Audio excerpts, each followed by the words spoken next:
Le Centre régional de la recherche scientifique et de l'innovation de l'Adamawa vient de vivre une semaine peu ordinaire. Le calme plat habituel a cédé la place à une ambiance remplie de solennité. Et pour cause, la célébration de la 6e édition de la Journée de l'excellence scientifique et de l'innovation.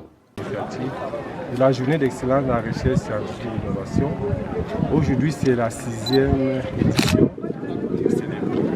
Et c'est l'occasion pour nous de mettre à la portée du grand public les résultats de la recherche scientifique et de l'innovation.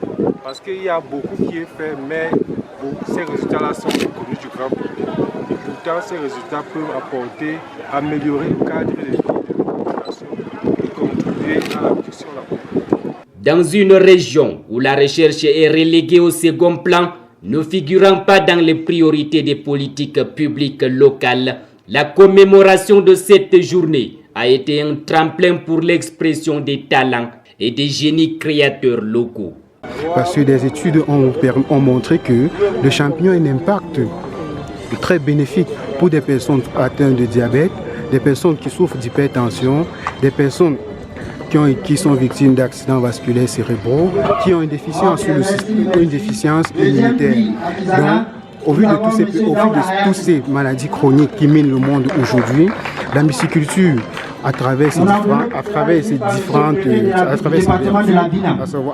produit fini qui est le champignon, peut donc être un moyen d'apporter une contribution pour anéantir ces maladies chroniques ou ne serait-ce que réduire leur évolution dans le monde, notamment dans notre région et en particulier au Cameroun. Comme ce concept de production des champignons hors sol cultivés avec le recyclage des déchets agricoles qui a séduit les jurés, plusieurs expositions ont attiré l'attention du public.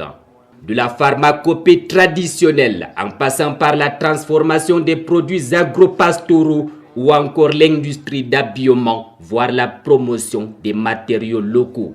Aujourd'hui, les innovateurs et les chercheurs doivent prendre leur destin en main pour s'assumer et accroître leur revenu. Parce que dans le passé, ces acteurs recevaient beaucoup de subventions de l'État ou des privés. Maintenant, on sait que les moyens financiers deviennent de plus en plus rares.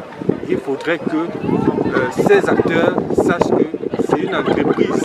Et dans l'entreprise, on a ce qu'on appelle les inputs et les outputs.